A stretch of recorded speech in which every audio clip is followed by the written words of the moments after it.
గౌరవనీయులు శ్రీ నారా చంద్రబాబు నాయుడు గారు ఈనాటి శ్రీ వెంకటేశ్వర స్వామి దేవాలయానికి ద్వితీయ మహాప్రాకారం చతుర్ద్వార గోపుర నిర్మాణం చేయుటకు ఆద్విష్టగా శిలాన్యాసం శంకుస్థాపన కార్యక్రమానికి విచ్చేసిన సందర్భంగా భక్త జనులను ఉద్దేశించి వారి సందేశం అందించవలసిందిగా మనఃపూర్వకంగా కోరుకుంటున్నాం.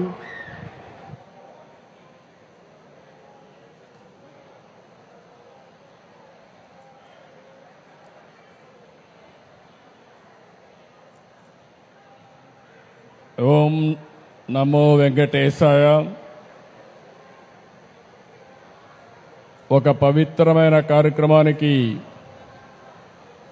ఈరోజు మనం అందరం కూడా భక్తులందరం ఇక్కడ సమావేశమయ్యాం.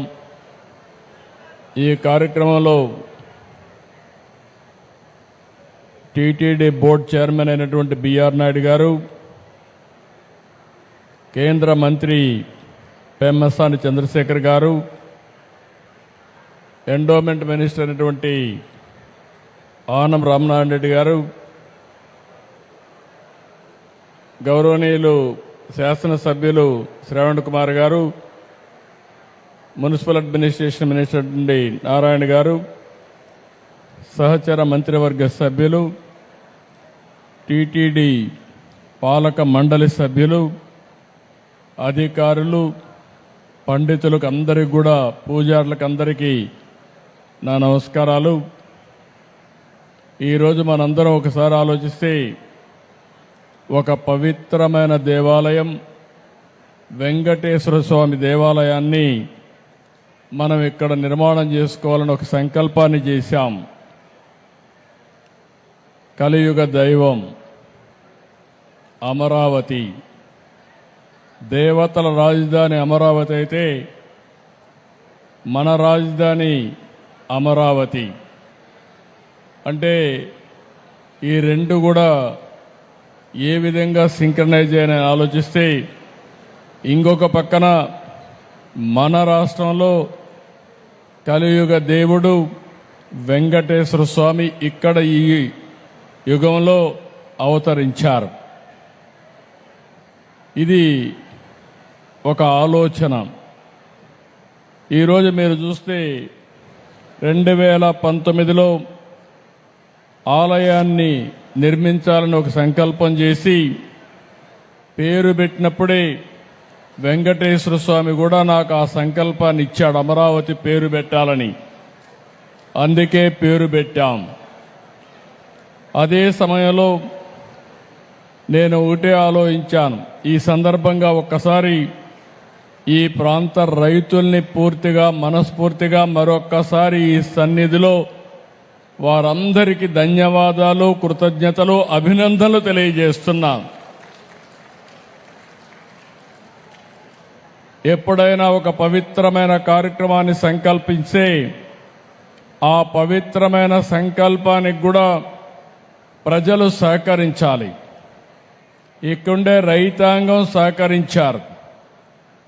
సహకరించి 29,000 మంది రైతులు 33,000 ఎకరాల భూమి స్వచ్ఛందంగా, మీరిప్పుడు డబ్బులు లేవు కాబట్టి ఒక కొత్త విధానం ల్యాండ్ పూలింగ్లో మేమిస్తామని చెప్పిన రైతాంగాన్ని మరొక్కసారి అభినందిస్తున్నా, ధన్యవాదాలు తెలియజేస్తున్నా.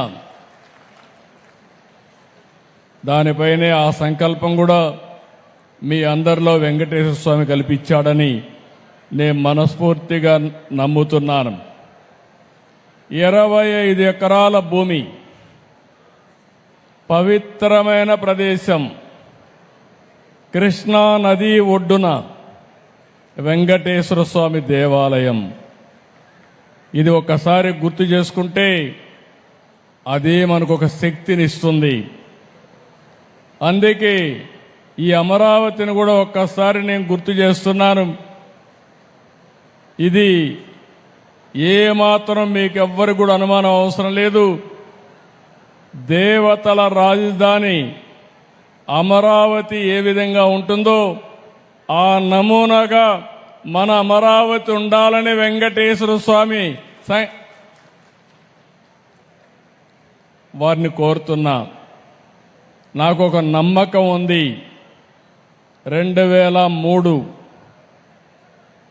నేను ఆ రోజు మీరు చూస్తే ప్రాణదానం సిమ్స్లో ప్రారంభించాను. ఎన్టీ రామారావు గారు ప్రారంభించిన కార్యక్రమం అన్నదానం 83లో ప్రారంభిస్తే నేను 2003లో ప్రాణదానాన్ని ప్రారంభించి బ్రహ్మోత్సవాల సందర్భంగా దేవునికి ప్రభుత్వ లాంఛనాలు సమర్పించే సందర్భంలో 23 క్లేమోర్ మైన్స్ నా మీద బ్లాస్ట్ చేస్తే సాక్షాత్ వెంకటేశ్వర స్వామి నాకు ప్రాణభిక్ష పెట్టాడు తప్ప ఇంకోటి కాదని చెప్పి విజ్ఞప్తి చేస్తున్నా. అది వెంకటేశ్వర స్వామి మహిమ. నేను చిన్నప్పుడు కూడా మా కుటుంబం కానీ చిన్నప్పటి నుంచి మా ఇంటి దైవం వెంకటేశ్వర స్వామి. మా ఇంటి నుంచి చూస్తే మంగాపురం నుంచి ఆ సైడ్ చూస్తే వెంకటేశ్వర స్వామి నామాలు కనపడొస్తాయి. ఆయన్ని చూస్తూ బతికాం. ఆయన పాద పద్మాల చింతన అనునిత్యం తరించాం, ముందుకెళ్ళాం. అందుకే నేను ఎప్పుడు కూడా వెంకటేశ్వర స్వామికి గాని అప్రతిష్ట పాలొచ్చే ఏ పని చెయ్యను, ఎవరిని చెయ్యనియనని మరొక్కసారి మీ అందరికీ విజ్ఞప్తి చేస్తున్నా. కలియుగ దేవుడు అనుకున్నప్పుడు, ఆ దేవుడి సన్నిధిలో మనం ఉన్నప్పుడు ఒక పవిత్రత ఉండాలి, ఒక పరిశుభ్రత ఉండాలి, స్వచ్ఛమైన ఆలోచనలు ఉండాలి. అప్పుడే దేవుడికి నిజమైనటువంటి భక్తితో మనం పనిచేసే పరిస్థితి వస్తుందని చెప్పి కూడా నేను మీకు తెలియజేస్తున్నా. అందుకే మీరందరూ ఒక్కసారి ఆలోచిస్తే,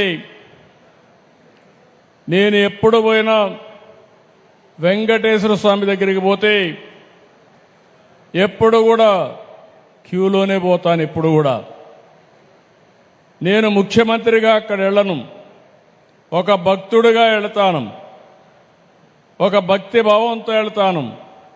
వెళ్ళినప్పుడు అక్కడ సామాన్య భక్తుడిగానే ఉండాలి తప్ప ఒక ముఖ్యమంత్రిగా పెత్తందారిగానో లేకుంటే హోదాతో ఉండడం కరెక్ట్ కాదనేది నా భావన. నేను వెంకటేశ్వర స్వామిని చూశాను. కొంతమంది తప్పులు చేస్తారు. తప్పులు చేస్తే చాలాసార్లు చెప్పేవాళ్ళు. కొంతమంది మనం అనుకోది వేరే జన్మలో మనల్ని శిక్ష పడుతుంది, మనం నష్టపోతాం అనుకుంటాం. కానీ వెంకటేశ్వర స్వామి మాత్రం ఈ జన్మలోనే తప్పు చేసిన వాళ్ళకి శిక్షిస్తాడని కూడా మీ అందరికీ విజ్ఞప్తి చేస్తున్నా. ఇది నా అనుభవం. ఇక్కడుండే పాలక మండలి కావచ్చు, ఉద్యోగస్తులు కావచ్చు, పూజారులు కావచ్చు, ఎవరైనా అక్కడికి పోయిన వాళ్ళు కావచ్చు, ఎవరైనా కానీ ఇది నా అనుభవం. నేను చూశాను, క్లోజ్గా కూడా వాచ్ చేశాను. కానీ ఈరోజు అలాంటి సందర్భంలో మనం ఆలోచిస్తే ఆయన పవిత్రతను ఆయనే కాపాడుకుంటున్నాడు. ఈరోజు మీరు ఒక్కసారి ఇక్కడ చూస్తే పోయిన ప్రభుత్వం విధ్వంసం తప్ప ఏమి మంచి చేసిన సందర్భాలు లేవు.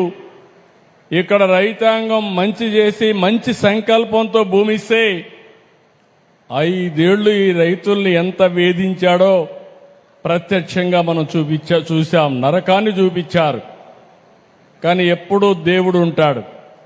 మీరు ఆ వెంకటేశ్వర స్వామిని నమ్ముకున్నారు. ఇక్కడి నుంచి ఏదైతే న్యాయస్థానాన్ని నుంచి నేరుగా దేవస్థానానికి